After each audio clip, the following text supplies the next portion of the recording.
Bonjour, bienvenue.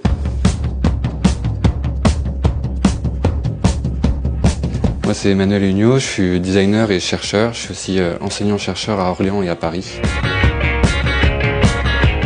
Ici on a la première machine que j'ai eue, donc qui est une AlphaWise U20, qui n'existe plus maintenant sur le marché, qui était une copie à l'époque de la marque Longer. Ce qui m'intéressait dans cette machine, c'était déjà son prix qui était très bas, et surtout qu'elle était super simple et donc facile à modifier. Là j'ai retiré toutes les parties chauffantes de la machine. Je suis venu créer donc une partie d'extrusion pour les pattes. Ici on a le piston qui va pousser de la terre ou des biomatériaux à travers le tube, et ici on a donc un malaxeur avec une vis qui va venir déposer la matière et créer donc un débit de matière régulier.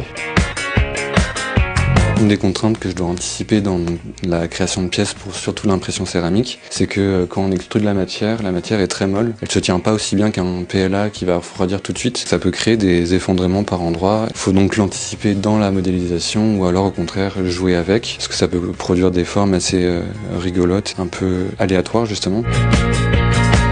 Les pièces, j'utilise pas mal Fusion, qui est plutôt utilisé pour l'impression de pièces techniques, donc pour les outils que je fabrique. Mais sinon, pour tout ce qui est impression donc de pâtes, biomatériaux et céramique, j'utilise plutôt Grasshopper, qui est un outil vachement bien pour la modélisation paramétrique. L'avantage, c'est que du coup, je peux travailler vraiment avec des lignes, générer donc des trajectoires d'outils vraiment lisses et propres, sans passer par Cura ou Orca Slicer pour générer les G-codes. Et donc, je vais venir générer le G-code directement dans Grasshopper pour vraiment contrôler ces trajectoires d'outils.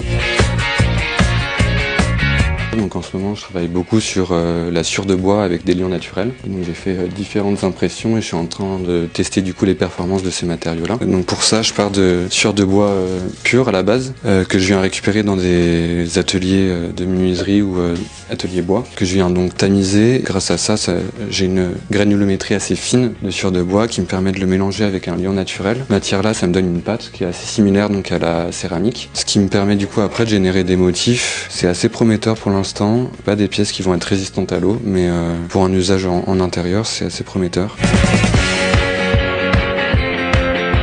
J'espère que ça vous aura donné envie d'expérimenter avec d'autres matières et vous pouvez suivre mon travail sur Instagram.